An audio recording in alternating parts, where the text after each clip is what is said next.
All right, so day five, not day five, PowerPoint 5, part 5. It's the fives day. We're looking at the final bit of our assessment. We are looking at strength assessments. So these are some really cool ones.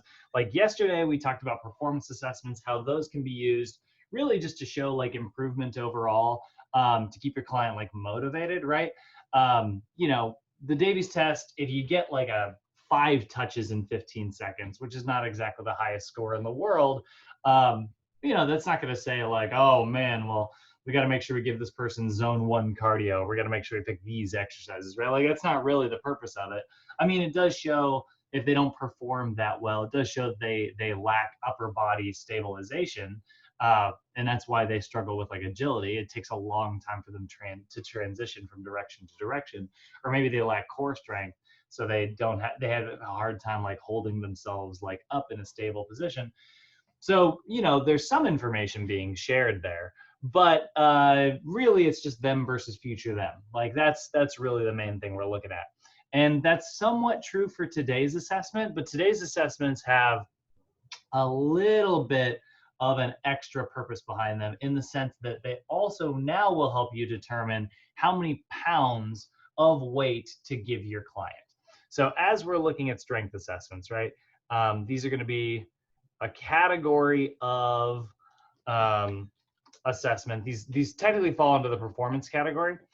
So this is going to be strength assessments, or 1 rep max assessments, right? These are going to be used, assessments designed to assess upper body and lower body strength in order to help fitness professionals determine what poundage to give their clients.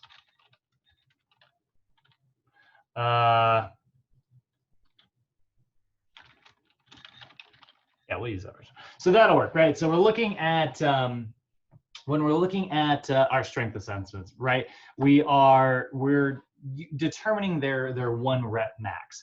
Has anybody in here ever done like 1 rep max testing before? Anybody ever tested their 1 rep max? Of course I have. And yeah, you know what? Kenny, I'm sure you have. The best thing ever, honestly. But I want to clarify. I just want to say this. Obviously, for hypertrophy purposes, I would say is the best thing.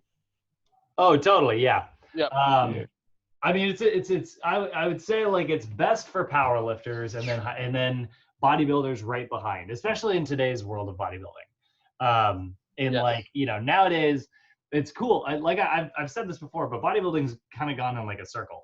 Like it moved very far outside of like athleticism and very much into like aesthetics only for like a few decades. And now it's like made a U-turn, and now they're realizing like when you focus on athleticism and strength gains and size gains, you actually get more size gains. It's cool. Right. Oh, my internet's dying. Hold on. Well, I think bodybuilding at one point became a freak show, which I don't appreciate. Now it's kind of coming back. Yeah, it's weird when you say, but it's interesting because like these are terms that people aren't super familiar with. You know, like there's a difference between and there now there's even Olympic lifting is becoming popular in its own right. Now there really is kind of a difference between a bodybuilder, a power lifter, and like an Olympic lifter, right? Those are 3 very different, and now people are starting to recognize that those are different things. Like powerlifting is all about just like when you see like a strongman competition, that's a power lifter, right? Eddie Hall and Thor Bjornsson, who are going at each other's necks right now. Every day I see like a new thing on my news feed where those 2 are just like bashing each other. That's powerlifting, right? Like the idea that you're just taking something super heavy and lifting it a few times, right? That's a specific type of athleticism. Then you have your Olympic lifting, which is like really only focusing on like cleans and snatches, obviously using barbell squats and, you know, supplementing with like shoulder presses and bench presses, stuff like that helps their Olympic lifts. But at the end of the day, Olympic lifting consists of two events, like the power clean and jerk, and the snatch, right? That's it. Taking a barbell up overhead once, or taking it to the shoulders and then getting it up overhead again. That's the whole event, you know? And then there's bodybuilding, which is an aesthetic based, like, way to develop your body to look a very specific way. And there's different subcategories within that. You know, there is like the body, there's still the bodybuilding that we, like you were talking about, Kenny, like that's still around, like the super builders, you know, I don't know what to call them. Like, but basically just those guys who are like as much muscle on the body as possible everywhere. I just don't like the fact that, you know, they use steroids. To Yeah, me, and it defeats the purpose of really building a body naturally. I sure, think that should be rewarded, not reward someone who is using all these drugs. I mean, my opinion. yeah, sure. I mean, yeah, steroids are a touchy subject in the world of bodybuilding, Yep. you know. And yeah, there were years that they were kind of turning a blind eye towards it, and they weren't really policing it. And now that's become more, you know, now they're taking that much more seriously. Because like I've had this conversation like plenty of times, not to like stray down the steroids road, because this is always like a long sidetrack. But you know, I've had a lot of conversations where it's like, well, what's the deal? Like, if they want to take steroid, like, why are steroids like illegal? Like, it's weird to people that it's an illegal substance, you know, like in the same way that, you know, heroin's an illegal substance. And people think that's really weird because they're like, isn't this just a thing that you put in your body? Like HGH, taking that is illegal, just like taking, you know, having an illegal prescription for Vicodin or something, you know, like they're on the same wavelength. And people are always surprised by that. They're like, it's their body, like, and it's this thing that makes them stronger. How could that be bad for them? And it's like, just because it results in like a lot of muscular gain doesn't mean that it's like good for you. Like, we don't let Right. people take Vicodin because like it's a controlled substance and it harms the world around us. Like it's people don't really realize the havoc that it's wreaking on their body. I mean, it ruins you, you know. And that's the same thing with steroids. Like, people are like, how could somebody so muscular be unhealthy? And it's like, because inside their pancreas like can't keep up and is like, The thing's about to pop. yeah, and it's dying, right? Like, because like their endocrine system is so out of whack, you know. And like a lot of people just don't really realize that, and so like it's important that we kind of protect people, you know. But on the flip side, I will totally hear out this argument. There is a small part of me, and I've said this before, that would be like, there is a small, and I mean small part of me, but it's just that it's that part of you that's like the not like moral part of you that's always curious. And it's like, if there was like a steroid Olympics, like part of me would like to see that. Like, let's see somebody launch a kettlebell to the moon, you know. But that would result in so many people getting hurt, so I don't want to actually see that. I want to make that very clear. But yeah, like those substances are, you know, very, very, very, very dangerous. And so like, you know, when we think of our assessments, right? When we kind of segueing us back to our main topic here, when you think about like assessing somebody, you know, the reason people like fall to things like steroids or hormones or any of that stuff, the reason people fall into using that is because they're looking for an edge. They're looking to make their training more effective, right? And that's really something that all of us do. I mean, I think that's human nature. We're constantly looking for a way to min max, you know, like minimize error and maximize like growth. And some people are willing to like do something that compromises their health in order to do that, and that's not our goal. But if you want to really like min max, you really want to like make your training more effective, you want to focus on intensity. Intensity is arguably the most important thing related to your training adaptation, because if your body doesn't experience an intensity high enough, it has no reason to trigger growth. It has no reason to trigger like strength gains, growth gains, whatever, right? It's the same thing with like people who are trying to lose weight too, right? It's like if your body has no reason to tap into like your fat stores, you know, it's going to try to burn energy from somewhere efficient rather than somewhere inefficient, right? Um, you having more muscle is inefficient. Like your body is programmed to live life with as little muscle as possible. That sounds kind of weird considering that like, you know, having like muscle mass is like a healthy thing for us. You would think that our body would be programmed to have as much of that stuff as possible. But like, you got to remember, muscle is very metabolically inefficient in the sense that like a pound of muscle burns a lot of energy, whereas a pound of fat doesn't burn very much energy. And so like, if your body is constantly prepping to be stuck on a deserted island, you know, which is how I always like to think of metabolism. Like that's why your body stores stuff, is because it's like, I don't know, I've seen Gilligan's Island. They were only on a 3-hour tour and they got stuck on that thing for years. Good thing they had body fat to feed off of, you know, like I think that our body is always preparing for a moment like that. And so it's going to store the thing that doesn't burn very much energy and has a lot of energy stored in it, which is your fat cells, right? And that's why like building muscle and building muscle and losing fat is so challenging. You're working against efficiency, which your body resists. So you have to find another way to trigger your body to experience growth, which means you need to lift at a high enough intensity that you're telling your body, hey, look, we need more muscle. Like, look at the environment that we're living in. You know, this environment requires us to lift heavy things all the time. I need more muscle mass so that I can lift those heavy things.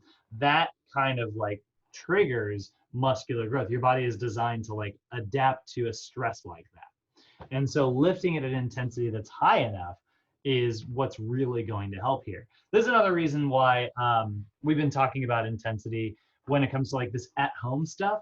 One of the downfalls of like working out at home is that you end up having like, you have your what, 1 or 2 sets of dumbbells, you know, you have your body weight exercises, and all of that's really good.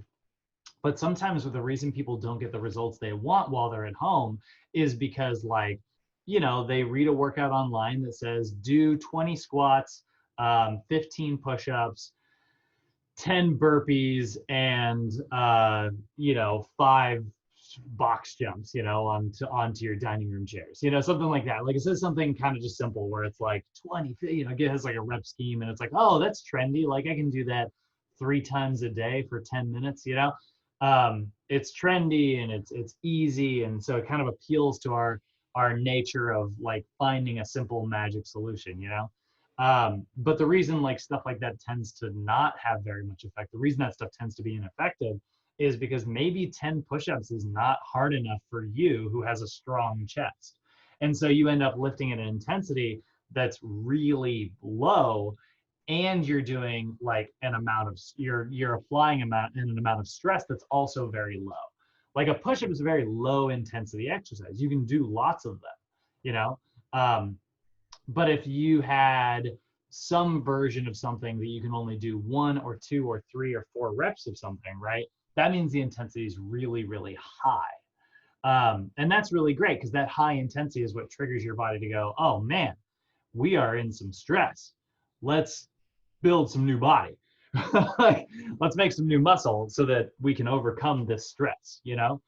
And it's why we lose bone density when we're not active. It's why, you know, all that. So today we're kind of helping determine, we're taking some of the guesswork out of our intensity, right? Like when you tell someone to lift, there's a few methods out there, like, and like if you're working in a high repetition, for instance, like let's say you're working in like an endurance styles, you know, training, like if you're in stabilization endurance or if you're in strength endurance, you know, you're lifting at a pretty high number of repetitions. But stabilization is a really good example of what I'm talking about here. So let's say you got a client, you know, that's 12 to 20 repetition in the range, right? That's a pretty wide margin of error.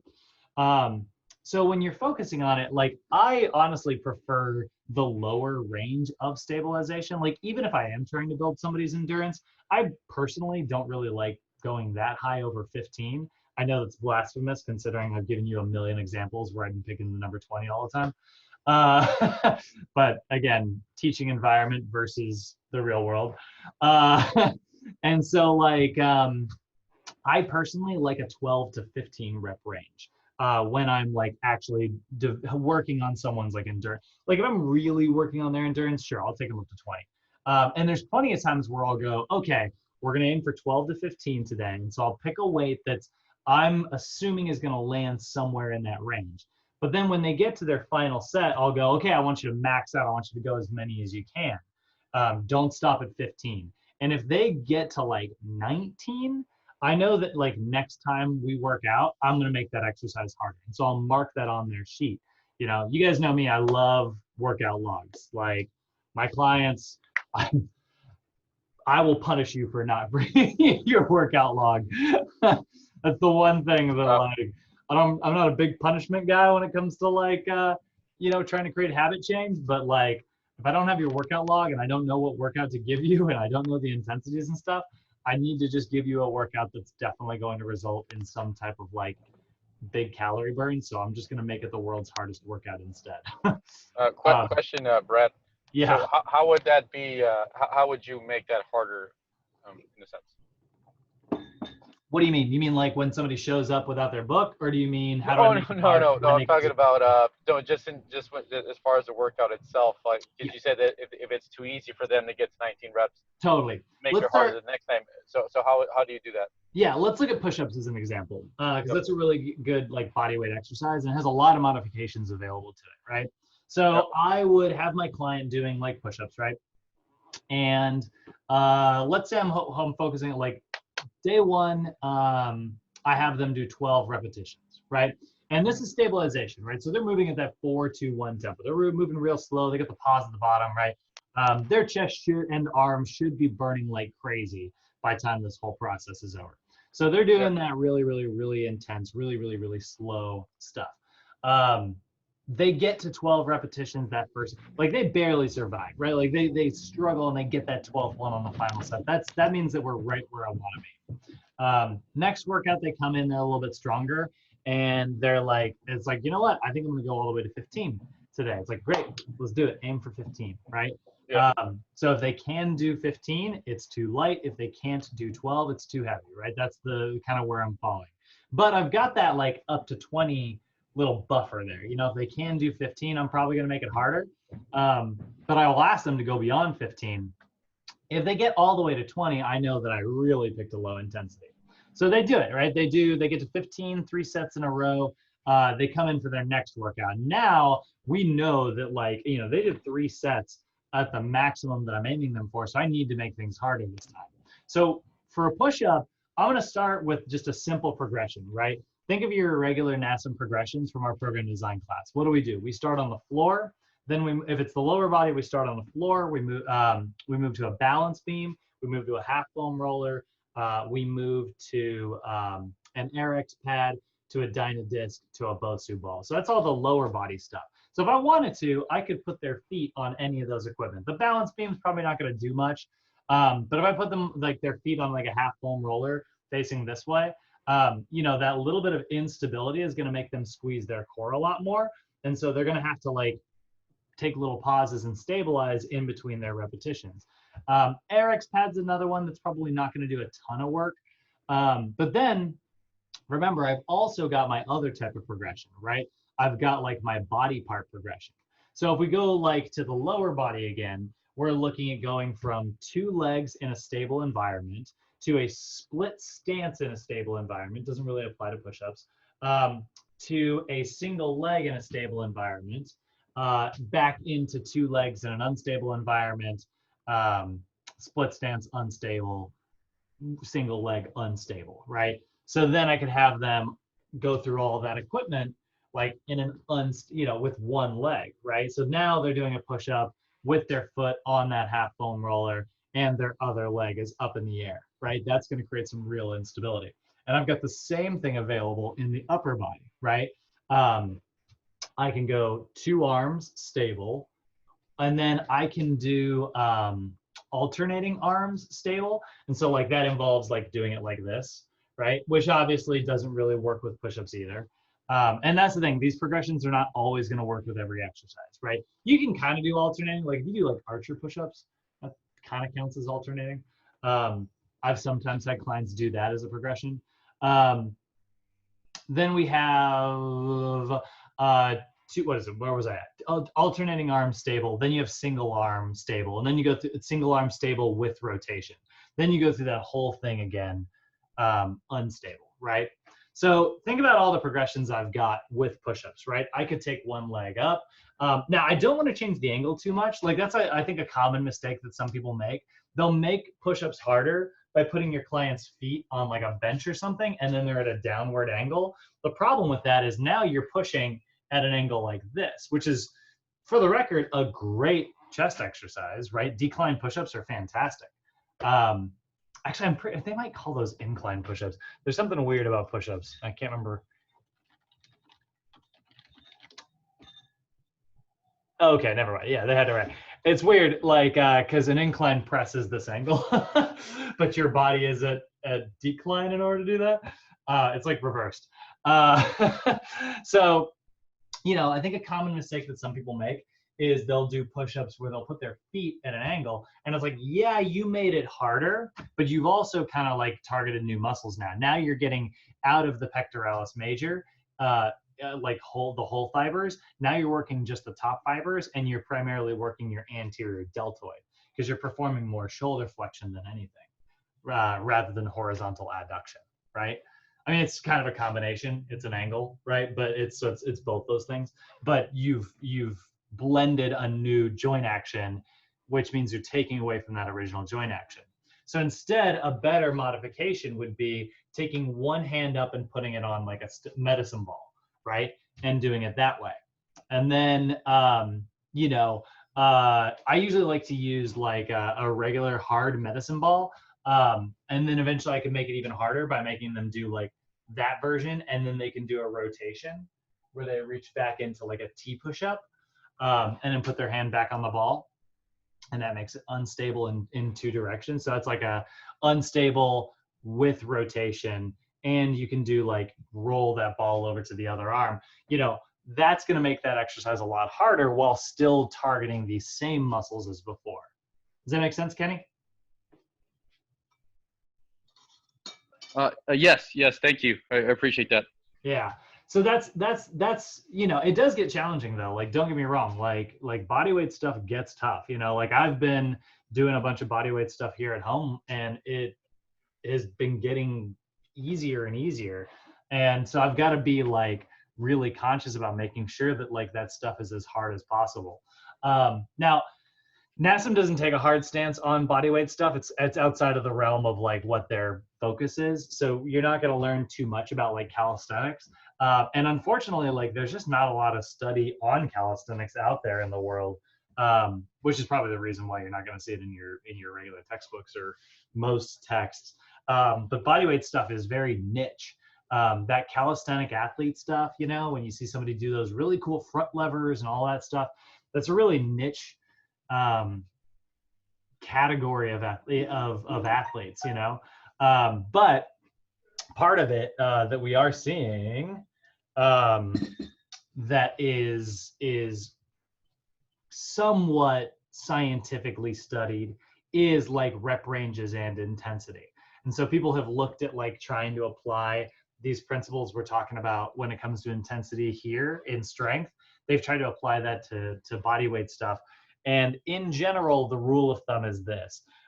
There's certainly, normally we look for a curve. I don't have a curve available for this because I don't think it's just been studied that way. But generally, if you can do 30 reps of something, then it's definitely easy enough that you are not experiencing like growth, if you're getting to 30 reps, if you're getting to 30 push-ups, it's definitely time to make it harder.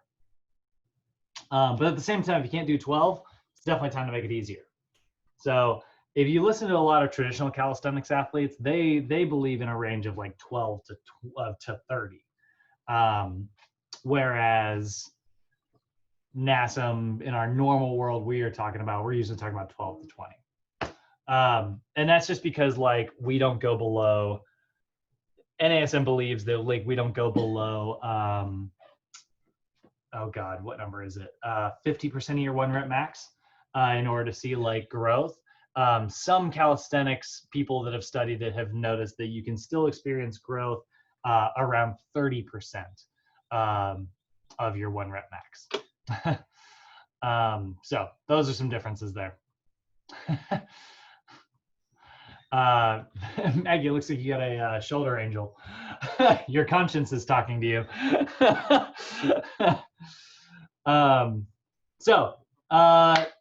That's kind of a fun, that was fun. We get to talk a little bit about intensity, which is definitely related to why we are doing these assessments. So let's look at our assessments here. We definitely want to know the right intensities to lift at. When you say lift at 75% of your 1 rep max, you know, you're basically just going to do a little bit of math. You're going to figure out like what their 1 rep max is from your assessment, and then, you know, 0.75 of that number.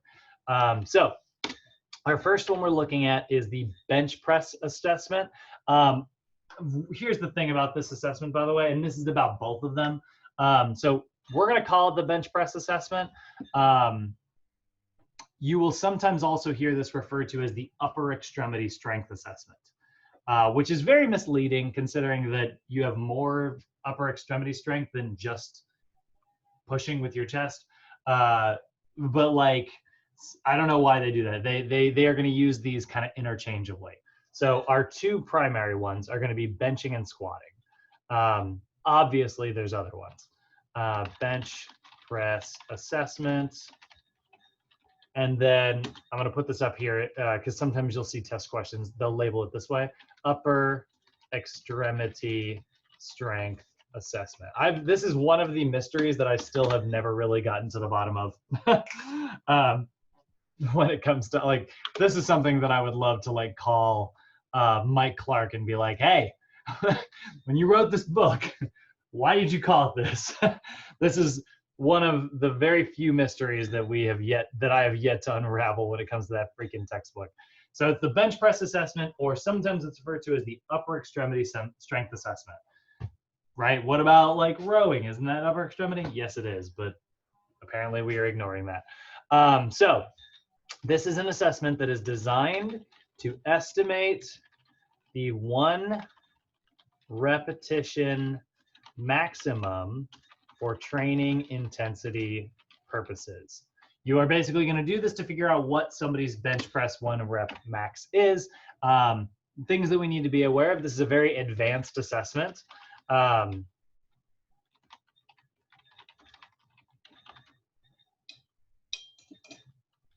my God, quiet.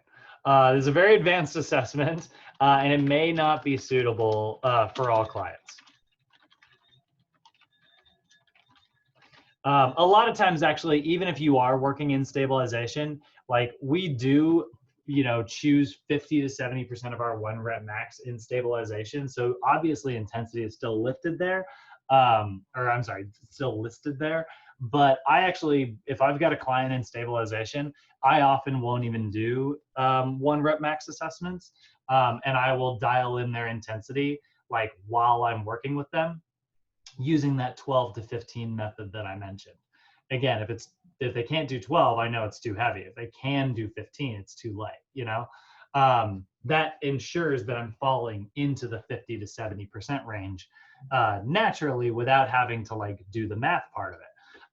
But once you get a client in the strength level and like you're working towards strength, you need to make sure that you're lifting at like the right intensity. Like strength, like this is extremely relevant to strength. It's not as relevant towards things like stabilization. It's not as relevant, you know, towards like certain like things like agility or neuromuscular efficiency, but it's incredibly important when it comes to intensity, which strength is a direct, you know, reflection of intensity. So, so your position when you're doing this,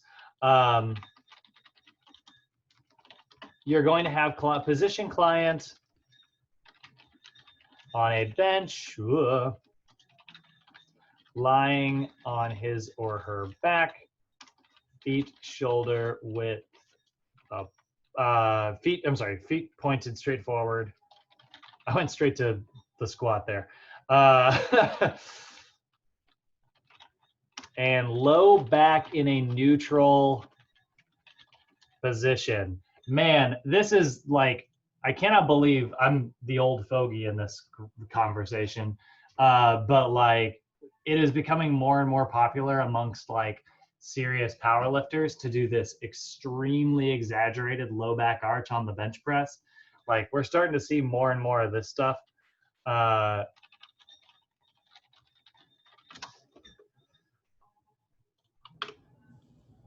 Hey Brad, regarding the arch on the bench, I found that I got more results by doing that.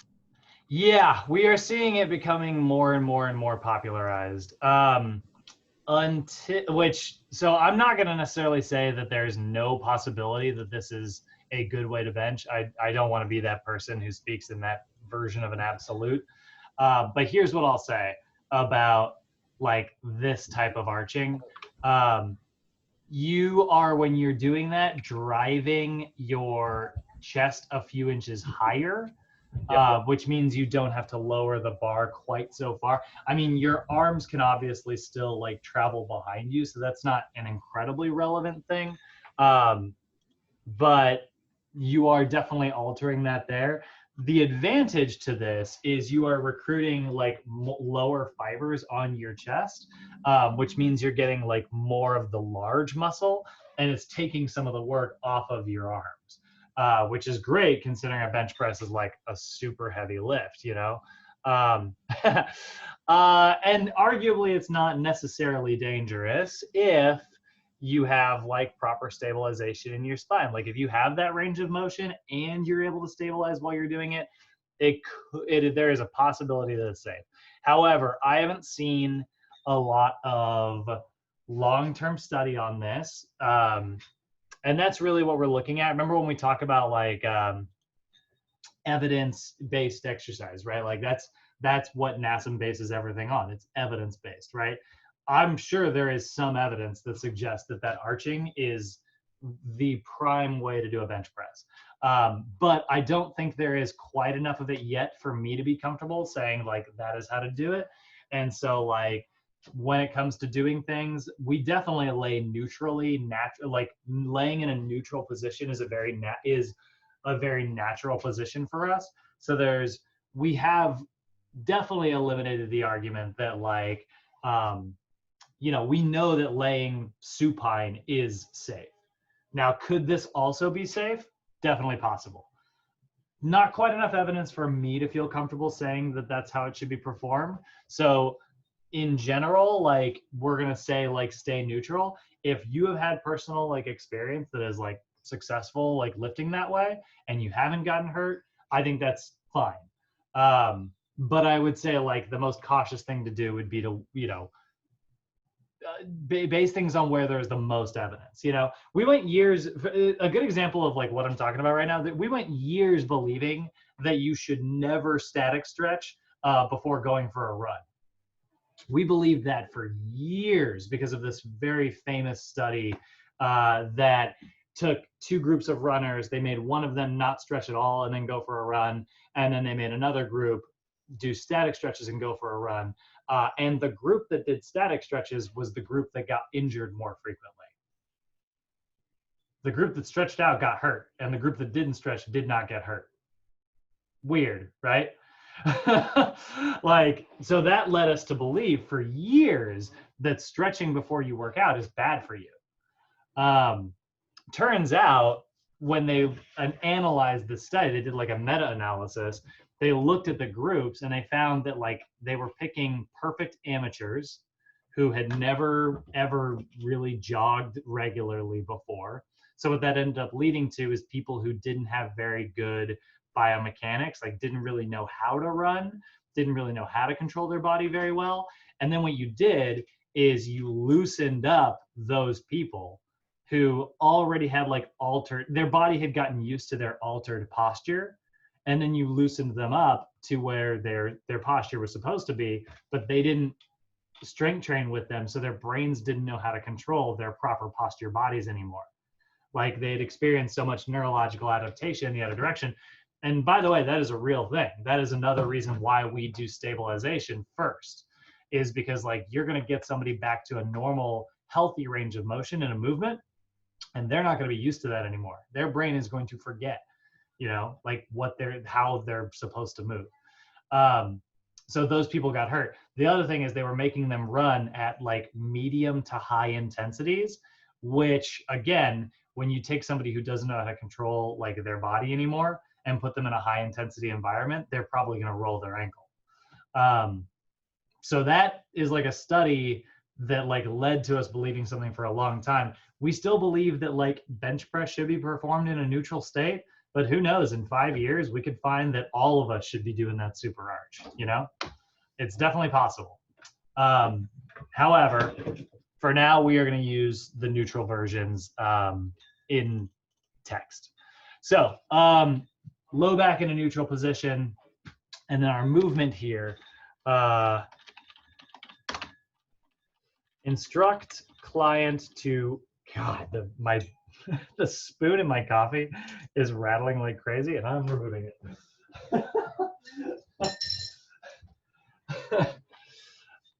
Instruct, what the? Oh, it wasn't my spoon, it was my pens.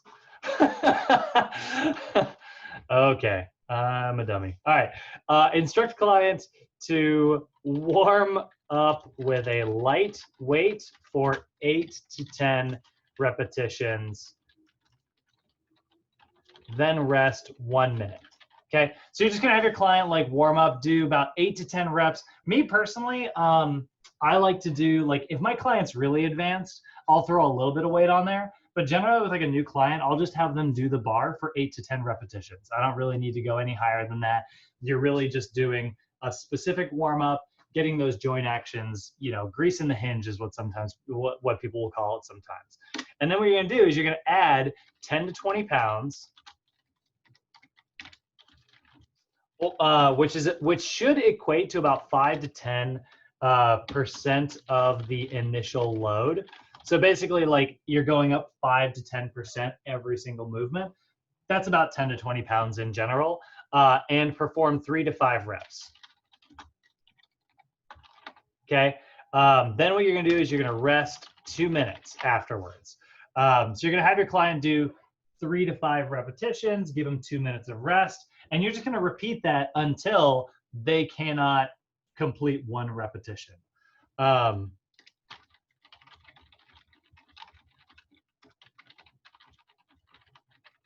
Now, that's the typical protocol for how we do this, and it's good. Like, it works really, really well, actually.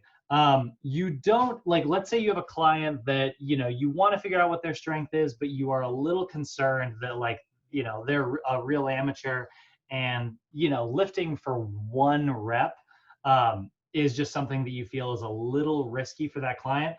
Or on the flip side, let's say you have a client who is real strong, and you are straight up nervous about being able to, like, help spot them get that bar back on the rack, right?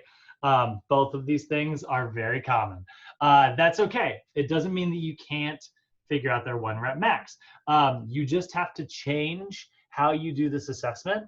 I would stay in the higher range. I would say aim for 5 instead of aiming for 1. That way, like, they have plenty of gas left in the tank. So if they get to a place where they can only do 4, that's you're done, right? Like, they couldn't do the 5, therefore you finished them up, right? And then in your books, and I'm gonna find my book that I always have, there is a table in the back. Oh, you know what?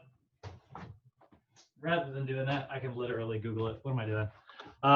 So let's look at this table in the back. 1 rep max conversion chart. So let's say your client did 100 pounds, right? They did 100 pounds and they did 4 repetitions, right? That means that their 1 rep max is right around 105 pounds, okay? So you're gonna use this chart here. This person here, I'm sorry, that's not true.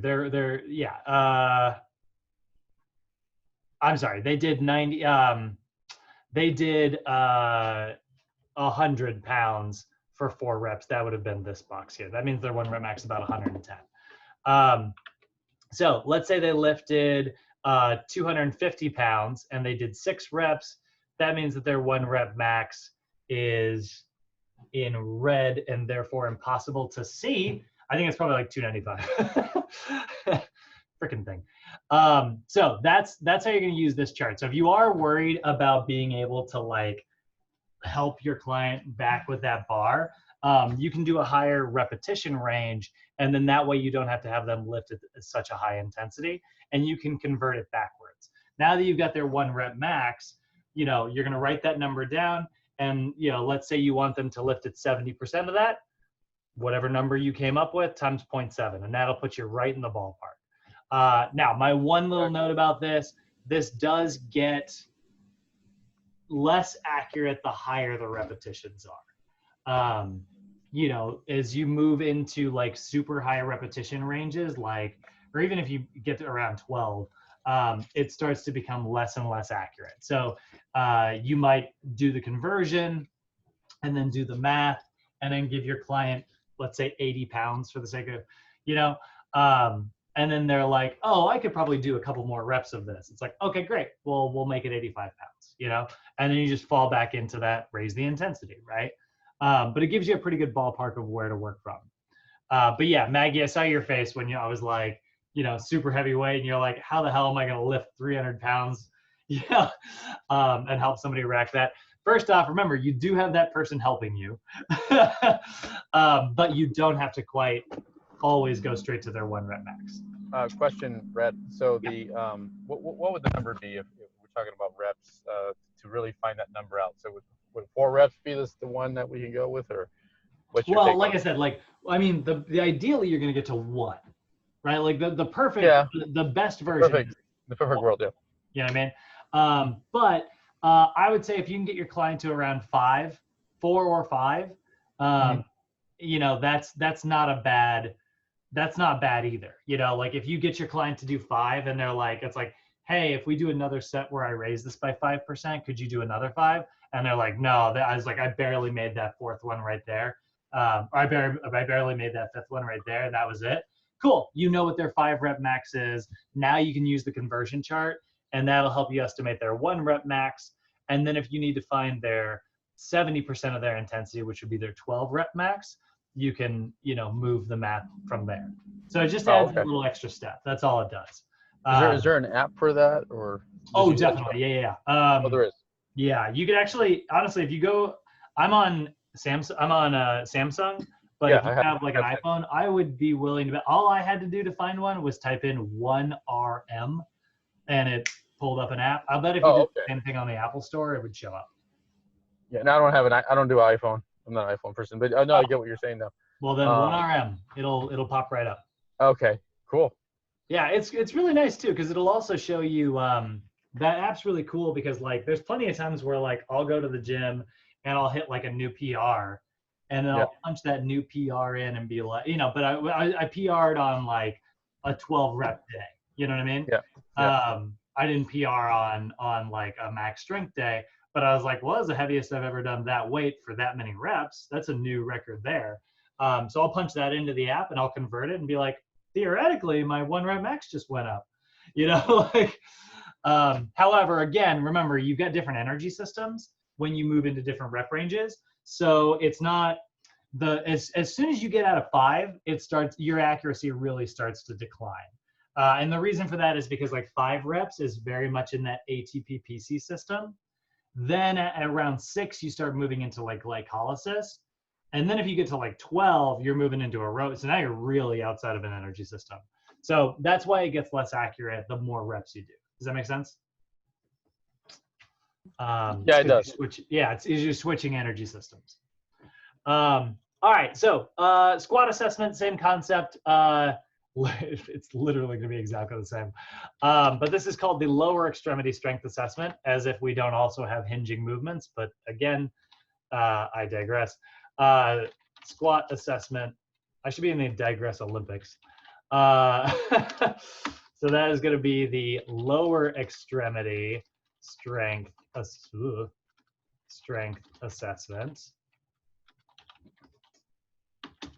And this is going to be designed to estimate the 1 repetition maximum for training intensity purposes.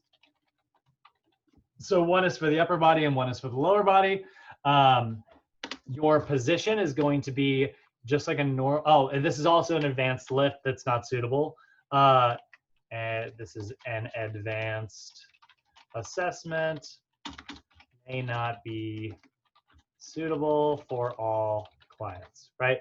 And then again, our position, normal neutral barbell squat. Now, me personally, when it comes to barbell squatting, I prefer to have a slight turn out of the feet. I prefer to have that little 15-degree turn so that I can get my femur a little more inserted, get a little more glute activation. I find that my performance is much, much, much better when I do that version of a barbell squat. So this is another, and I think that there is a lot of study that has kind of gone into that angle. But again, not in our regular NASM version, so we are being textbook in how we are studying this. When you get into the real world, if you want to change it, go for it, do your thing. So our position is going to be position standing with a bar on his or her back. Feet should be pointed straight ahead. Oh my God, typing. With knees in line with the toes. The low back should be in a neutral position. Do not let if your client has like a really bad anterior pelvic tilt, you got to make sure that they fix that before they start squatting. Or if they have a flat back. Movement, instruct client to perform 3 to 5 reps with perfect form. This is a really important one where like doing it with proper form is very key here, because this is a lot of weight coming down on your spine. So if your client is not ready for this assessment, if they don't know how to like properly body weight squat, you certainly shouldn't have them barbell squatting. Or if they can't do a very good goblet squat, you shouldn't have them barbell squatting. And I know that there are arguments out there. I'm sure there are some strong lifts or starting strength people who would disagree with me. But I don't think you can argue that my way is not safe. It's maybe overly cautious, but overly cautious means that you are never going to get in trouble, you know? Then you are going to chart amount of weight used for accomplished reps, right? So again, you're having your client, you're having your client squat the same concept here. You were going up by 10 to 20 pounds for the lower body. I don't know why this is not in this PowerPoint, actually. It is in your book though. With your lower body strength, you're gonna add 20 to 40 pounds. Again, that's gonna be 5 to 10% of the initial load. And per increased set, rest 2 minutes. And then again, give your client like 2 minutes of rest. So the concept's the same here, right? You're still adding 5 to 10%. Don't like, this is not, just because these numbers are higher doesn't mean that like it's going up by a higher percent every time. You don't want to jump too high and have your client like run into problems, right? We don't want to make them like get to an intensity where they have to like bail out and drop. You should be able to like pick an intensity that's climbing enough that you can help them back onto that bar. And again, the same concept is here, right? If you are worried about like that super heavy weight, you can always have them lift at a slightly lighter weight and use the conversion chart, right? And that's really that. This is a really hard one to kind of only lecture on. Normally we go to the gym and do a couple people, we get a couple volunteers. I will say this about 1 rep max testing. It is a very lengthy endeavor sometimes. You know, unless you move through it like a little more aggressively than as is prescribed, which, to be fair, in the real world, I will often do. But that's me taking a calculated risk, and not something I recommend. Camera, focus. So you do want to make sure that like you are kind of moving through it this way rather than being super aggressive about it. Any questions on our 1 rep max assessments, guys? Oh, we lost somebody already. Actually, so to clarify, 1 rep max tempo is 1 second up, or is it? Tempo is actually unimportant here. Really? But yeah, if you want to think of it as 1 second up, that's fine. We are treating, this is all about like developing strength, like maximum strength, right? You're testing their 1 repetition maximum. So whatever tempo is considered safe is what you're going to pick for your client. It doesn't have to be fast. It doesn't have to be slow.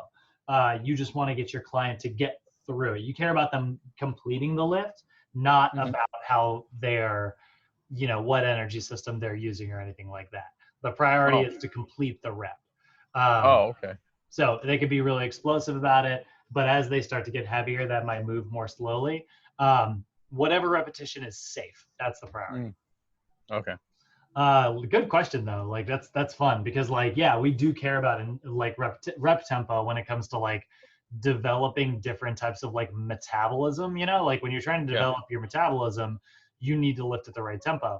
But this is an assessment, so that's unimportant for this.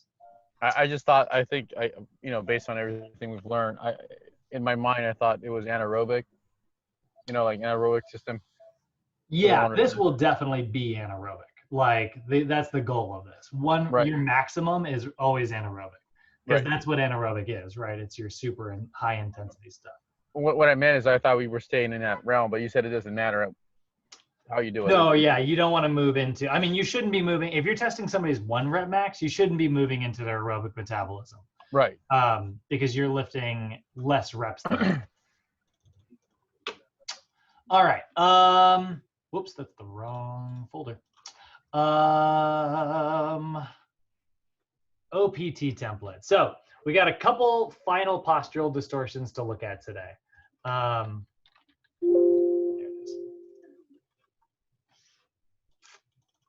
So I didn't notice who I lost. Was it Nancy? Oh, it was Nancy. Nancy's phone always craps out. She'll be back any second. All right, let's take a look at our CES table here. We have talked about feet turning out, knees caving in. We've looked at excessive forward lean and low back arching. We've looked at the arms falling forward, forward head posture, and shoulder elevation. The last ones we got to look at. We got kind of our unique list today. So we're going to see heels rise, which is a posterior view assessment. And basically that's when somebody's doing the overhead squat and they do this. They'll actually kind of come up onto their toes. You don't see this one very often, but sometimes where you will see it is somebody who does like box jumps. So like, let's say you do your fitness assessment and you notice a normal like feet turnout situation. Nothing surprising there, right? Or maybe they just have like an excessive forward lean, right? You know that they have like a tight soleus. There she is. Let's say you get like a normal soleus, but then sometimes you'll get people who will do their box jumps and they'll do this kind of thing. And they'll stay like up on their toes when they land. You'll see that occasionally and people will go, well, what the heck postural distortion is that? It's the same thing that's causing their forward lean. It's just a really, really, really tight soleus. And so that's pulling from that angle there. So you're going to apply like the same kind of treatment that you normally would, right? What's our direct antagonist, right? Remember, the soleus is in charge of plantar flexion. So your anterior tibialis is in charge of dorsiflexion. So you're just going to loosen the soleus, strengthen the anterior tib. So that one, real simple. Then sometimes you're also going to see feet flatten. Now, this is something you can also spot from the anterior view. You know, you can look at the front of somebody's feet, and you will see like that feet flattening. But generally,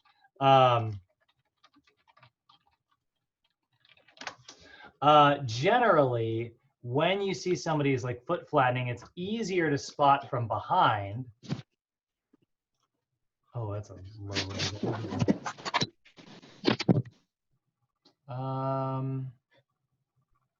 Higher res. There we go. It's a little better. It's a lot easier to spot from behind because you'll notice you'll see a little gap here, right? You'll see this drive in really hard in the center, and you'll see a little gap along the outside. That's an example of like heels rising. And then here, same concept, right? Little gap on the outside, flattening on the inside. So these are often very close to each other as well, which when we look at the table, right, we are going to see your peroneals is a big bad here, but your anterior tibialis is also a big bad, right? This is weak, right? So the anterior tibialis is weak in both these, resulting in a somewhat similar posture. So we're gonna add these two together today when we write our program. And then the other ones we're gonna look at, and then that'll kind of cover it, and then asymmetric we'll get into. Let me see here. Yeah, and then here's a really good example of that. I always love these kind of pictures here because you can really see like if the center of their calf is coming over here and then falling back in, that's a really good way that you can see somebody who has like a foot flattening situation. That's why we observe this often from the posterior view. So let's start with that one. We're going to start from the bottom here. So we're building 3 programs today. So this is going to be an example, foot flattens and heels rise client. Okay. We're putting our client in phase 1.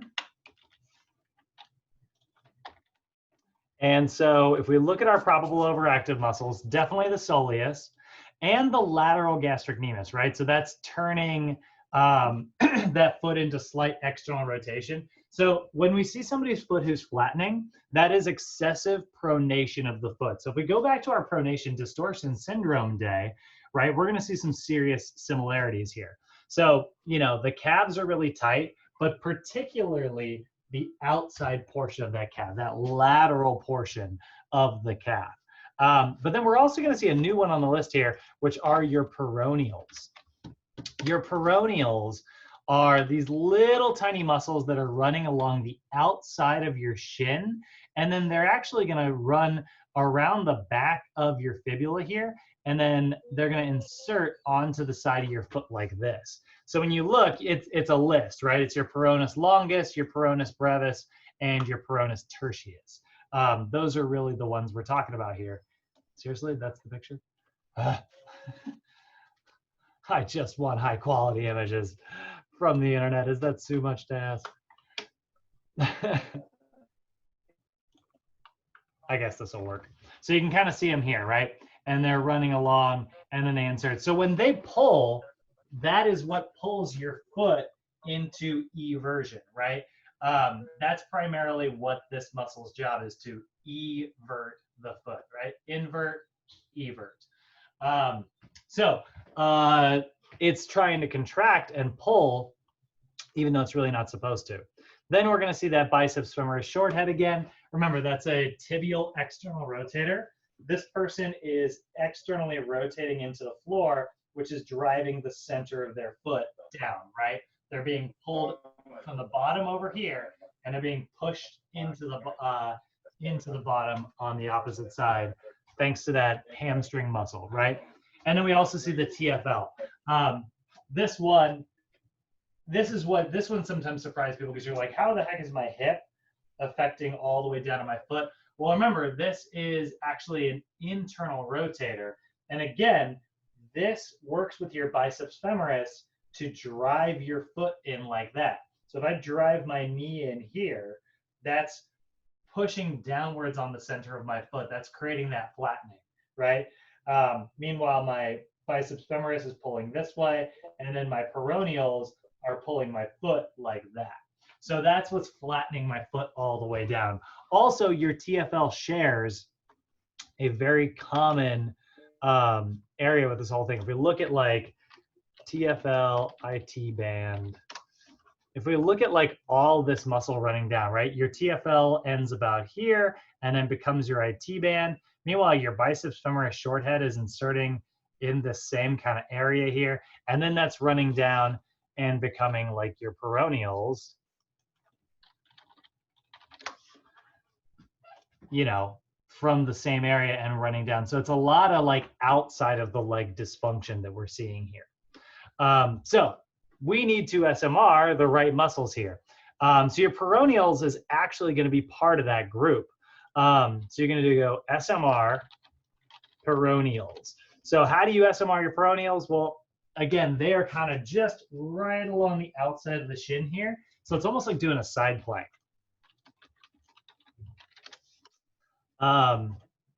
Maps, definitely not the button I meant to hit. So you're gonna get on your side like this and roll right into those kind of outer shin muscles, right? I really like this version. I like stacking the legs. That can be really effective. You can see this guy right here is doing like a bent leg. This can give you a little more point of contact. If your client has a really hard time holding themselves up, this can help them take some of the weight off. So we're going to SMR the peroneals. We're definitely going to SMR the calves, right? Particularly the lateral gastrocnemius. So we're definitely going to focus on the outside of our calves primarily. And we're going to see the TFL there as well, right? So we're going to get right into that TFL. Then we need to do our static stretches. So we are going to do a static peroneal stretch, which is going to look like this. It's kind of simple looking. Actually, this is not a bad one either. The seated version is pretty good. You can literally just invert your foot. Anytime you invert your foot, you're going to be stretching your peroneals, because remember, they're in charge of E version. Oh, come on now, internet. Are you kidding me? How am I not seeing the one that I want? There we go. Good Lord. So you can do an ankle inversion like this. However, make sure when you're doing this, guys, you have some type of support. You don't want your client to be like standing on their ankle and then, you know, like trip. So you're literally going to go like this and just gently press that down, stretching the outside of your foot.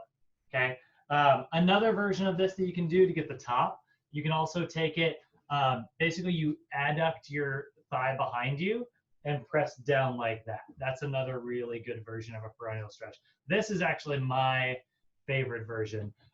Whenever I notice that I have like a little bit too much like pronation happening, and I can always tell like when I'm playing Ultimate and stuff, and I like every now and then I'll take like a false step and I'll feel like, you know, I've never, knock on wood, never had a sprained ankle in my entire life. And anytime that I get close to it, I'm like, all right, that means that posture's been a little lazy lately. We are doing some footwork in the gym this week, you know, like it's like we dial that back in and I start adding that stretch back in. So peroneals is going to be a big one there. That's a static peroneal stretch. You can also just do like that seated version. You'll sometimes see runners do this where they'll just reach up like this and then they'll just grab their foot and they'll just pull upwards. Not bad. I think that's not necessarily very applicable to people who struggle with their balance. Then we're gonna do a static calf stretch. So we'll do that wall calf stretch that we've been doing, right? Again, we gotta make sure the foot doesn't naturally turn out. It will want to. We'll do a static standing biceps femoris stretch. Again, that's the one where your client has their leg up and then they're going to bring their hands together and cross over their midline That way you get into that lateral hamstring. And then a static standing TFL stretch. Okay. Now, client has like a heel rising motion. That's going to be overactive calf muscles. So something that might take some of the pressure off of their calves could be like a recumbent bike. So we can just throw them on that little spin bike. One set of everything, 30 seconds each, right? And then 5 minutes on the bike, 40 to 60 heart rate max. I just realized I'm not even zoomed in. Sorry, guys. So peroneals, calves, TFL, and then stretches for all those same things. The one thing that we added in there was a stretch for the biceps femoris because we didn't hit that when we were foam rolling. You can get your biceps femoris, right? You can always press a lacrosse ball back there. It's just that one is a particularly hard muscle to stretch because it's partially deep and it's situated right behind like a hinge joint. So it's like hard to get the pressure that you need on that joint. So those are our underactive muscles, right? Then we are going to look at strengthening the anterior and posterior tibialis muscles, your medial gastrocnemius. So again, when we're doing like calf presses and things like that, we want to make sure we are strengthening the center of our calves. So you got to make sure your client doesn't do calf raises where they are turning their feet away. You got to make sure they're staying in a neutral position. We're also going to see the gluteus medius here, which is the opposite of that TFL, right? This is an, your TFL is a hip flexor and internal rotator. Your gluteus medius is an abductor and does slight external rotation. And then on the soleus opposite, we're going to see the anterior tib again. So primarily, we are putting a lot of emphasis on that anterior tib. So let's open up our stabilization list here.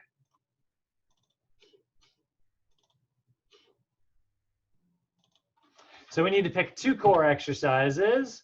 We have got the side iso abs, ball cobra, quadruped opposite arm raise, ball bridge, plank, floor prone cobra, bridges, and marching. So none of these are really hitting, they're not giving us a huge opportunity to hit some of these muscles that we need to hit. Like you could make an argument that like, the cobra involves, like you could have like a little dorsiflexion while you're doing it. But if we're looking at this and we want to make sure that we're getting like the right muscles here, right? One of your best ones would be like a side plank, like that side iso abs, right? That involves a little bit of your medial glute. So as you're in this position here, you are putting pressure into your side glute here. And you can make that even more by doing like side raises like this. Now I'm moving a little bit of this, but I'm still keeping my core stable. So let's go with a side iso abs, and we can progress that with adding like a leg raise. So side iso abs with hip abduction, right? So now we've addressed our gluteus medius here. We still need those tibialis muscles, but we're probably going to get those in just a second when we get into our balance exercises. And we need the medial gastrocnemius. We need to get our calf in there. That's going to be the most challenging on the list. So then we'll just pick another really good, core exercise. This one, again, we're not finding a direct translation here, but we've got the side of the abs. Why don't we get like the front? We can go with like a regular plank, or we could do a ball cobra. Any of those are going to be really good. Me personally, I would like to do like maybe like a McGill setup would be a good one. But side iso abs with hip abduction. Let's just go with prone iso abs. So we'll get a little regular plank in there. Now our balance exercise. In the past we talked about how like we can hold our leg down if we have overactive hip flexors here. But this is one where we're really trying to strengthen that medial glute and get our anterior tibialis working, right? Our anterior and posterior tibialis. So this is one, if we go to our balance exercise here, we've got single leg balance, which is standing in place. Single leg balance with reach, we've got all 3 planes of motion. Lift and chop, throw and catch, arm motion. But one of the big ones that I really like here is the single leg hip rotation. I like this one a lot because you're gonna have your client stand with their hips. They're gonna raise one leg up. This gives you a good opportunity to really focus on dorsiflexion. Like they should be really wrenching those toes up towards the face. So they're gonna lift like this, and then they're just gonna do the rotation part, good Lord, speaking of balance, where they're gonna open their hip up like this while keeping this, you know, your hips should still be square facing forward. Your toe should still point this way. It's always really funny when you see a client, you'll have them do hip rotations and they'll just turn their foot like that. And it's like, that was a cool breakdancing move. Not what I'm looking for though. But this hip external rotation here is gonna activate that glute that we're looking for while they're still working on that toe pull. So that's a really great balance exercise for the stabilization level that's gonna activate the muscles that we're looking for. Single leg hip rotations. Right? And then if we look at our reactive exercises here, we got to get plyometric about, you know, we're trying to strengthen our medial calf muscles. So we're going to put some real emphasis. We're going to pretty much keep this sagittal today. We're not going to do transverse jumps. We're not going to do frontal jumps because that might put more pressure on the lateral side. So we're really going to focus on moving front to back and just get our client to primarily focus on keeping those toes pointing forward. So let's do a box jump down to stabilization. Right? So they'll be on top of the box. And the big thing we got to focus on, like really important to this client, is when they land, they're landing with toes pointing forward, not like this, right? And they're evenly distributing all of their weight. And we'll just go with 3 sets again, because that's sort of what we've been doing. 30 seconds. 30 seconds each, 30 seconds. Let's go with 10 each and 8. Isometric. And a second, hold on.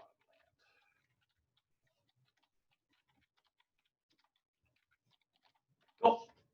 And there we go. Do you guys have any questions about what we picked? Feeling good, guys?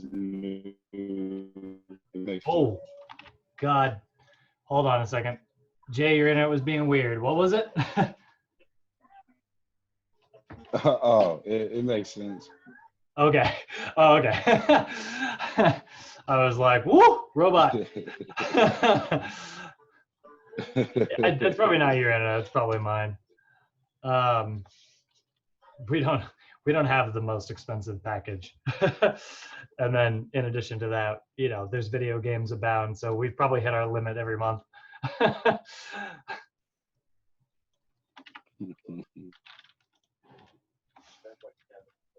Okay, so next one we're going to look at one of our rarer problems.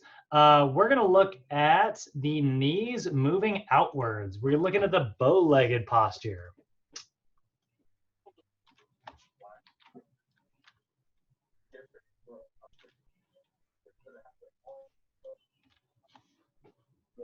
That's fine. So knees cave out.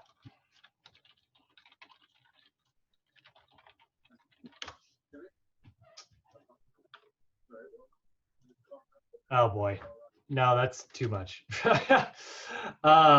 See, this is the thing.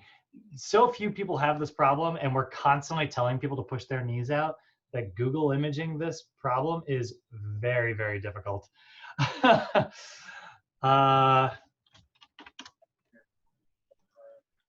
Show me the knees. Oh, nope. Yeah, there we go. All right, there it is. There's the knees cave out, right? Typically, this results in excessive ankle inversion, actually. So somebody is squatting with a bow-legged posture. That is often what you're going to see here. And you can even see like she's got a little bit too much gap under the bottom of the foot, right? This would be like a high arches situation. So now we got to kind of reverse our problem from before, right? We talked about knees caving in. We're pretty much going to flip to the exact opposite here. So this is going to be an overactive piriformis. So remember, your piriformis is this little tiny short muscle running from like your sacrum over here. A lot of times, if you do have a client who has knees cave out, they are often also complaining of sciatica pain. These are two problems that kind of go hand in hand because it will often pinch their sciatic nerve right here as it runs down the leg. So if they're like, yeah, well, whenever I squat, I get this like shooting pain down my leg, the chances are they probably have an overactive piriformis. So that's the muscle we're looking at there. So we need to do the NASM version of this stretch, which is a pretty basic version. And all that's going to be is just pulling your left knee towards your right shoulder. So you're going to lay supine, you're going to grab that knee, and you're just going to pull that straight up across your midline. That's really good. I also really like this version here for foam rolling, where you actually sit on the piriformis. This, by the way, fun little fact, is the only example of using a foam roller on a deep muscle. This muscle is totally hidden behind your glutes, which is why you kind of need to really press pretty hard onto that roller to get the results that we're looking for here. Then, like I said, I do like this stretch, but my favorite version of a piriformis stretch is actually like an elevated pigeon stretch. So pigeon in yoga is where you'll be in a plank position. You'll drive like your knee up to the same side. I'm not sure you guys can see me. I'll make this, nope, not like that. So what you'll do is you'll make your same side knee come up to your wrist, and then what you do is you turn your heel in to face your opposite hip. So you're basically like drawing a line from there to there, and then you're just going to gently like get down as low as you can. That's the basic version. The more you pull this leg this way, like the harder that angle is, the deeper the stretch is going to be.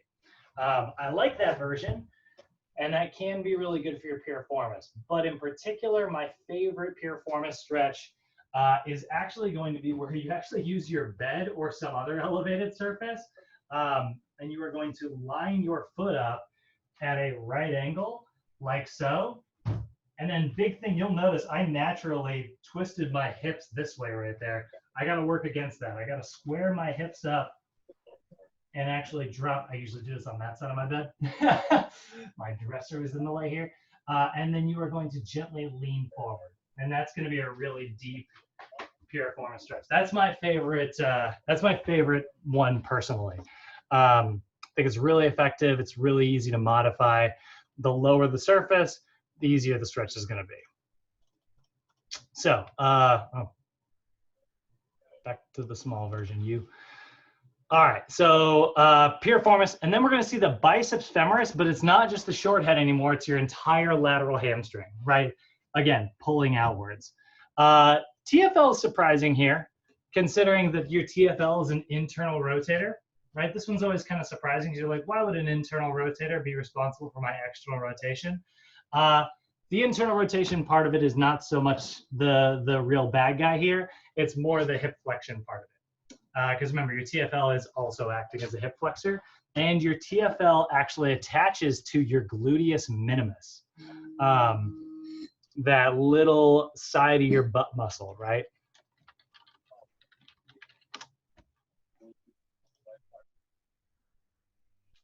I need the anatomy, please. There it is.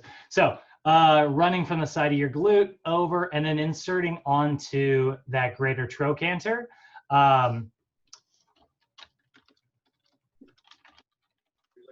And then your TFL is going to run down from there as well, right? So the gluteus minimus comes here, your TFL comes here. They kind of share like a common origin and insertion. So that's why this is going to be on that list. And then your other overactive muscle is going to be your gluteus medius. That one's always kind of surprising. You're like, my side butt is responsible? Yeah, it's on the overactive list. You know, we finally got a butt muscle on the overactive list. Normally those are underactive. So this is where basically rather than performing hip extension the way you're supposed to, the side of your butt is trying to abduct. So that's an example of synergistic dominance, right? The side of your butt is trying to do what the main part of your butt is supposed to do. So our underactive muscles are going to be the adductor complex, right? That makes sense considering that's an exact opposite of our glutes over here, right? Our adductors are going to pull us, you know, back in this way. Medial hamstring instead of lateral hamstring. So on this one, doing bridges is going to be really important, but you've got to make sure that the feet are in a neutral position. And then gluteus maximus, right? Obviously, the kind of king of muscles being underactive. Again, this thing shows up on this list like 5 or 6 times. Just the world we live in, you know? So we're going to SMR our piriformis, our hamstrings, right, in general, TFL, and that's honestly going to be about it. You can also do just a general like glute smash. So we can put glutes in there. So when you're SMRing your piriformis, it's going to look like this. Actually, there's the freaking NASM video. Ta-da. And then you can SMR your glutes. Ta-da. Same thing. Do you notice there's a slight angle difference though? He's leaning a little more to the side and he is a little more upright. So that's the slight difference there. When you're foam rolling, you're either going to go really far over to get into the glutes. You're going to stay somewhat towards the side because you are trying to stay close to your tailbone. Remember, like your sacrum, right? That's where your piriformis like originates. So you got to stay somewhat close to that. And that's why that's upright. And then you can see he's taking himself into like a further stretched position while he's doing this. Another really good piriformis stretch is that classic figure 4, by the way. Like if you want the gentle version, you can always do that stretch where you lay on your back and just pull your knee in. That's another really good version. It's just a little gentle. So there's what we're foam rolling, right? Piriformis, hamstrings, TFL, and glutes. And then we're going to do a static piriformis stretch, right? That could be figure 4. It could be the bed stretch like we mentioned. We're going to do a static 90-90 hamstring stretch. So that's going to be the one where you lay on the back and you just simply pull this up to a right angle, right? I'm laying on the floor. I got a right angle with my thigh here. Hands go behind the leg, and then I'm just going to stretch that out. I'm literally just going to pull that towards the ceiling there. That's a little tight today. The single leg RDLs are fighting back. Then we're going to look into our TFL, static standing TFL stretch. And finally, we are going to do a very like gentle glute stretch here. So looking at our static stretches, right? Where is it? I know there's a classic glute one in there, isn't there? Hey, Brad, question. Could you show us the pressure point for the TFL with the foam rolling? Yeah. I keep forgetting. Yeah, it's the one, you're going to find your ASIS, the knob on the front, and you're going to find your greater trochanter, the knob on the side of your femur, and you're going to draw a line between those two. And you're just going to press the roller right in between them. So kind of like this. It's a really hard one to see, but if you look at TFL trigger points, if you're getting pain that radiates down your thigh like this, you're gonna place it right here, right on the side of your hip. Kenny, it's really easy to remember if like it's basically right where your pocket's at. Like your pocket in most pants is directly like, covering your TFL. But that little knob on the front of your pelvis, just go directly below that, slightly off to the side. So we don't put the foam roller on the knob itself. No. Yeah, don't ever put foam rollers on hard tissue. Never put it on bones. That's why like we don't do we don't do certain muscles. That's why we don't foam roll our low back. Oh, okay, right. I know that part. Okay, good, thanks. So I actually do not see. I'm kind of surprised. I don't see the glute stretch that I was expecting to see here. Supine piriformis stretch. All right. Well, we'll do that hug the knee stretch. I'm gonna have to put this in parentheses or in quotes. So if you want to stretch out your glutes, it's as simple as this. You're gonna sit and you're gonna cross your left leg or your right leg over your left, whatever. And then you're just gonna give that a big hug, like so. Draw that straight in. That's gonna be a medial glute stretch. Oh yeah. So, then we got to do a little bit of like cardio here. Let's go with an adductor or an abductor. Oh, I just realized I put this all in the resistance section. Oh God, I gotta fix that in a second. I don't know. It doesn't really matter. Let's do spin bike. All right, you are all in the wrong spot. Paste. And this is our example, knees cave out client. One set of everything, 5 minutes.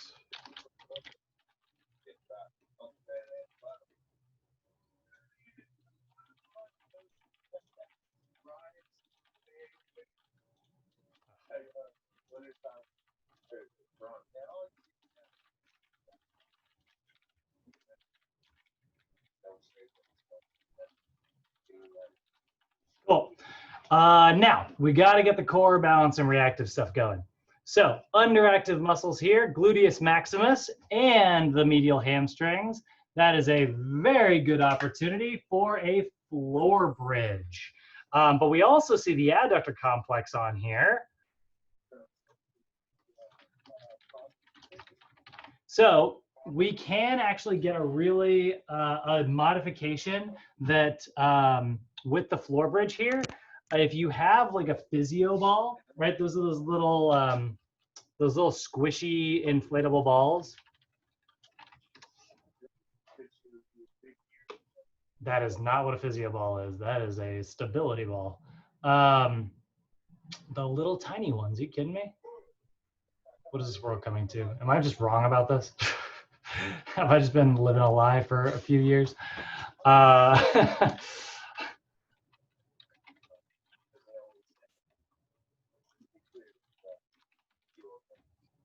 What the heck is that called?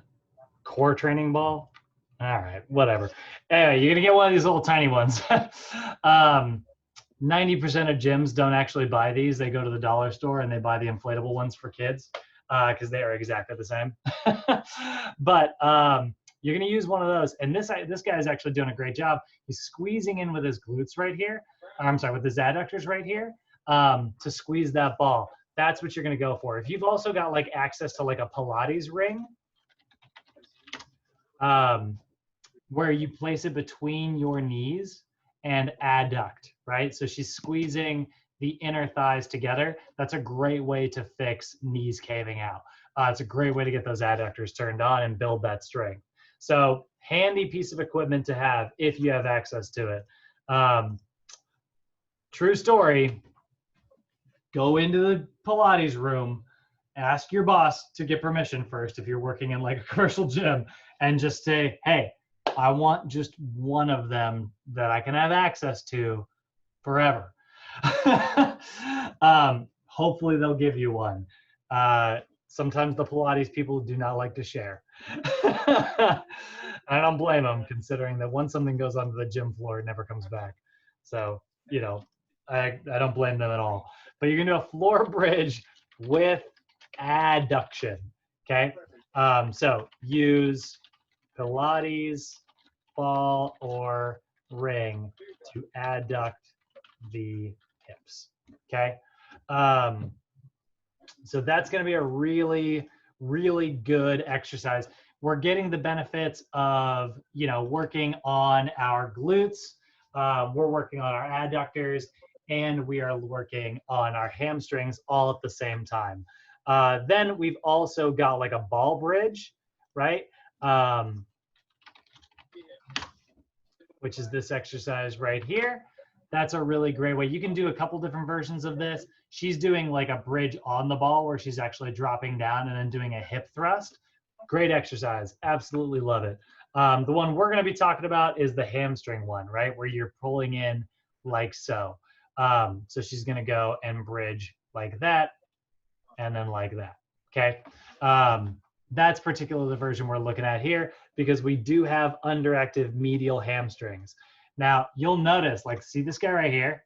He's inverting his foot, right? He's actually allowing rotation to happen there, which means he's using his biceps femoris when he's doing his hamstrings. That is not what we want. We want those toes. Yeah, see, turning the foot out. Stop it. Please give me a neutral picture. There we go. This lady's killing it.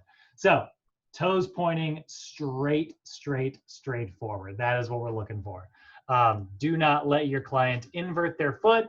Do not let your client externally rotate their hip. Everything needs to be neutral with this type of client. That's really important. Ball bridge, and then we're going to put coaching tips. Keep feet neutral position. Okay. Then we need a balance exercise. We got a lot of ones to choose from here, right? We're definitely going to avoid a single leg balance with reach, right? If they're doing that frontal plane, that's not something like, that's only going to strengthen that that medial glute, and that's not something we're going for here. On this one, we're really going for like the maximal glute. So we could do a single leg balance with reach and just do the external rotation. But I think the best one here is probably going to be just a single leg lift and chop or a single leg throw and catch. In fact, we haven't done single leg throw and catch. So let's do that one. Single leg throw and catch. So they're going to stand in a neutral position with one leg up. They're going to have a medicine ball. They're going to chuck it and catch it. And so they're just working on their balance while getting a little bit of upper body work, you know, and they're squeezing their glute. Squeeze gluteus maximus. Then we got a reactive exercise. Again, same concept. We're not going to go lateral and we're not going to go transverse because that might activate that medial glute. So we're going to keep it sagittal here. Let's just go with a simple squat, jump to stabilization. That way they're only focusing on hip extension, not abduction. 3 sets, floor bridge, let's go with 20 reps there, 20 reps there, 10 each there, 8. Tempo is slow for everything. Except for this one, which is explosive, so we'll say controlled. And then squat jump to stabilization, 3-second hold on.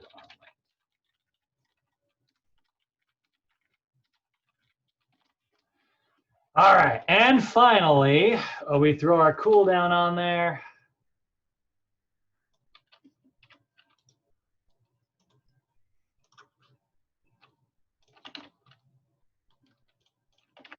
And there it is.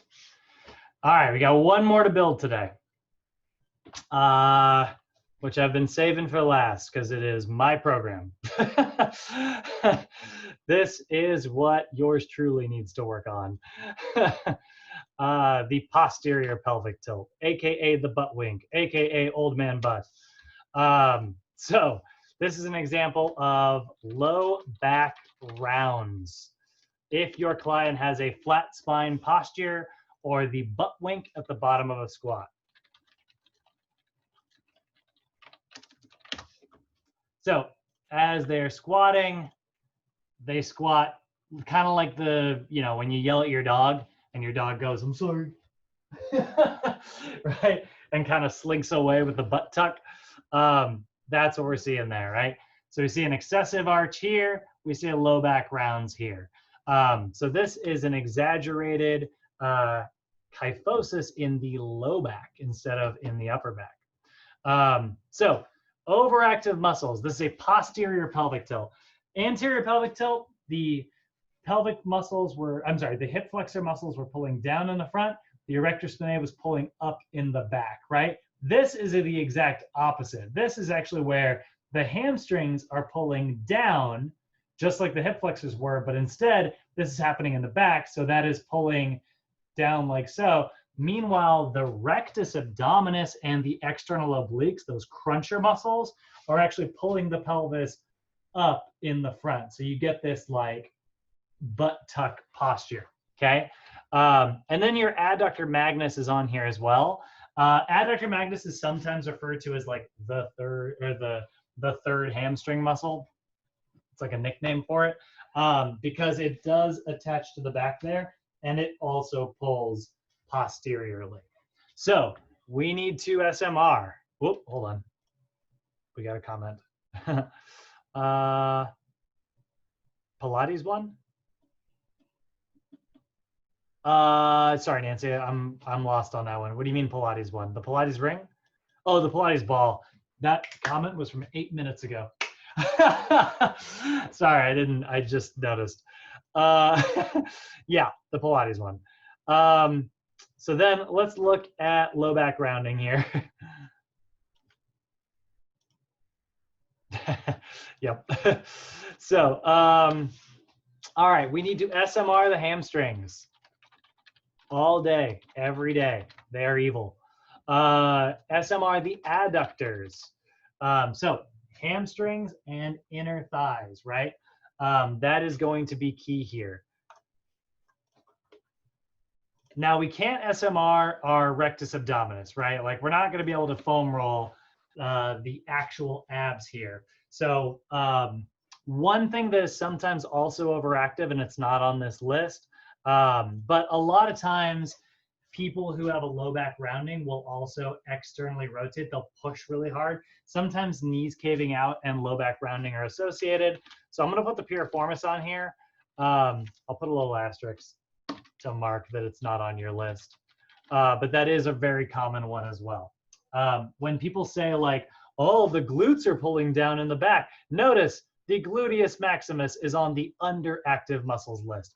A lot of people will conclude, because an anterior pelvic tilt is like weak, and then it switches like tight and tight, they'll assume that the posterior pelvic tilt's the opposite, and they'll go weak, weak, tight, tight. And so then it leads people to think that the glutes are like overactive. That's not the case. If anything, the only glute muscle that would be overactive that's back there would be your piriformis. So we'll put that on the list. Now, the underactive muscles are the gluteus maximus, not because of altered reciprocal inhibition, but because of synergistic dominance, right? Basically, the hamstrings and the adductors are trying to do all the hip extension instead of the glute. And the glute really should be the one that's doing that. Then our underactive muscles are going to be the erector spinae. Remember, this person's being pulled up in the front. Their low back muscles are weak, and so they're having limited low back arching. And then we see the intrinsic core stabilizers just like before. This person's struggling with stabilizing their core, and rather than like stabilizing their spine, they are crunching their spine. Right? So it's like whenever they're about to like get hit in the gut, right? You know, like, or like when a kid, God, kids are notorious for this, right? Kids are running around, they're like this height, you know, and they're like, ha ha ha, and you're like, and every parent in their call is like, oh yeah, yeah. You know, and so that moment before that happens, you always go, right? Like, or like when your dog's gonna jump onto your stomach, right? This person, rather than just like tightening their core and stabilizing, they are actually crunching forward. And so their cruncher muscles are overactive.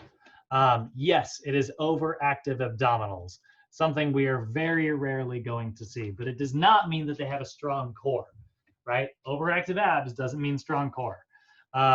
Their core stabilizers are really weak. So SMR, hamstrings, adductors, and piriformis. We are going to stretch. We're going to do a 90-90 hamstring stretch in addition to a static, oops, I forgot to write static biceps femoris stretch as well. So we're doing both of them. All hamstrings all the time. Then we are also going to do a static adductor magnus stretch. So your adductor, normal adductor stretch is like so, right? You're going to stand here and you're going to lunge away. That is primarily for your adductor longus. Your adductor magnus, you're going to get by elevating your thigh, and then you're going to reach to the opposite side here, and you're also going to abduct, right? So I'm moving down and away. So I'm reaching away while I keep this here. This is going to want to cave in. I've got to actively push that thigh out. And that's going to give you a deeper stretch, really close like into the groin rather than like the entire hamstring. So that's your adductor magnus. And then we see our obliques and our abs, right? So we're going to do a static cobra stretch, right? That cobra stretch where we reach up and stretch out those abs. And then one more static supine twist stretch. So we get those obliques, right? We're going to lay our arms out and twist our thigh to the side, right? Stretching out the obliques. One set of all of that. And 30 seconds on our stretches. This is literally, by the way, my warm-up. The only difference is I don't do the spin bike, I do the treadmill. But this is literally what my warm-up looks like whenever I go into the gym. This is constant work for me. Because I'm constantly just squeezing my hamstrings when I shouldn't be. Now, we got to do our underactive stuff, right? Underactive gluteus maximus, underactive erector spinae, and underactive intrinsic core stabilizers. So the prone cobra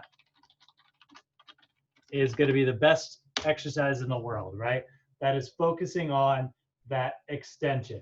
Or a Superman where you're also bringing your feet up. So in our coaching tips, we'll say bring feet up as well. So we can further get into that extension. Your traditional cobra is just upper body, but this version we can do both, right? Really get that low back arch back.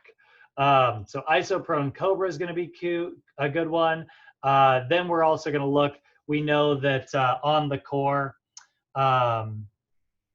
we got to get those intrinsic core stabilizers going. So if we want to focus on like strengthening the gluteus maximus, honestly, I would throw like a floor bridge in here as well. There's a lot of core work to be done with this posture. I would do an isoprone cobra, I would do a floor bridge, and I would do a quadruped opposite arm, opposite leg raise. But we're only picking two today, so we're gonna go with the quadruped opposite arm. Opposite arm, opposite leg raise. Bird dog. So we're gonna do that version there. Again, floor bridge would be great. That's a great way to turn those glutes on. Then we got to get our balance here. All these are actually pretty good, right? We're working on that. We want to stabilize our core. Really, any balance exercise is going to be key here. But particular, since we like that our opposite arm, opposite leg raise stuff, let's go with the single leg, arm, leg, and motion. Right, so we'll do sort of that upper body bird dog, right? As we go back with our leg, we just kind of reach like this. Okay, kind of simple. And then our reactive exercise, we're working on those glutes. Box jump to stabilization. 3 sets of everything. 30 seconds, 10 each, 10 each, and 8.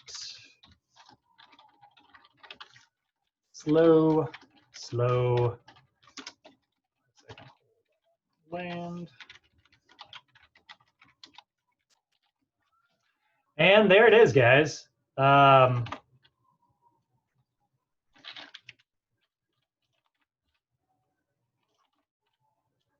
You have officially got an example program for every postural distortion that is common. Now, my recommendation is to actually kind of go through these. Use these as your warm-ups. You know, you don't have to change your whole gym workout, but just tell yourself like what postural distortion you're working on, and then like perform these exercises. They're all on NASM's website. They're all in your textbook. You know, we did nothing but textbook versions with like their very boring basic names. Obviously, you could modify these things. You don't have to always stay in your textbook. We just did that for all the new folks who maybe haven't studied this stuff before. Go practice these and be like, oh, you're right, that does squeeze that part of my glute, but leave that part of my glute alone. Oh, that does work the outside of my hamstring, whereas it like leaves the medial hamstring alone. You know, we do want to kind of, that's the best way for you to kind of memorize all this anatomy. I know sometimes like memorizing what exercises do what thing is sometimes like the most challenging part of like becoming a trainer, is like, how do I know what exercises target what muscles? Or how do I know how to sub in? Like, you know, all this is the textbook version. How do you get to a point where you can sub this stuff in and sub other stuff out? Well, go do these exercises and you'll be like, oh, this feels exactly the same as that one machine at the gym that I always use, right? That's a great way to like learn this stuff. And then obviously we'll do more in class. Sorry, did I go crazy? So, do you guys have any questions for today? Any comments or concerns? Feeling pretty good, guys? Feeling good. That's everything. You guys know how to assess. So, again, we changed our plans. One final time, we're going to aim for Monday. Monday is the day. We're going to try to meet with everybody. I will send out an email and I'll send out a text and I'll get it all arranged, address, you'll be able to map it, one click, you know, all the easy stuff. We will set that up. And we got our final exam review tomorrow as normal. And then, yeah, we'll get a chance to kind of actually meet face to face, which will be nice. Some of you.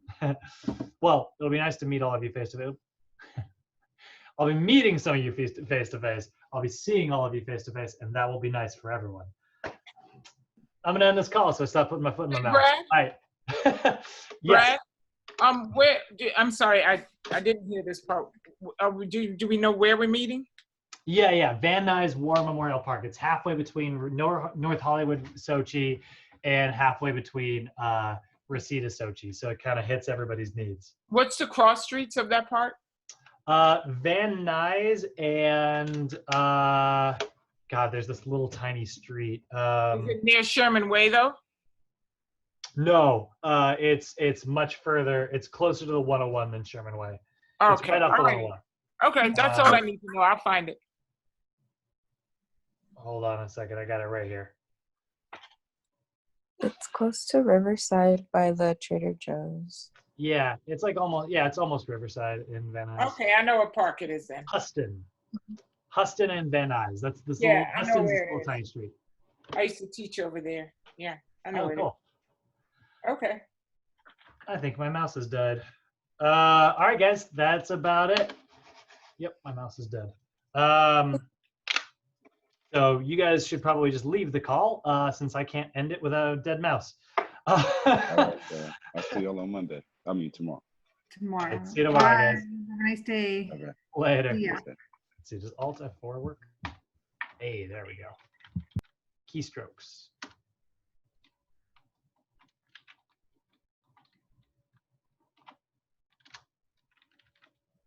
Ah.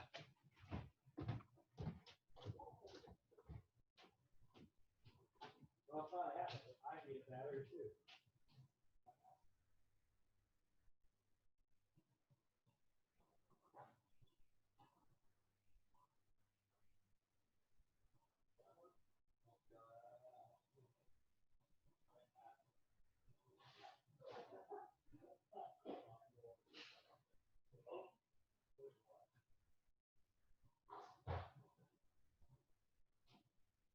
Ironic that we were just talking about this. Hi, YouTube people. Sorry that took so long. If you are still here, we'll call this an Easter egg. All right, later.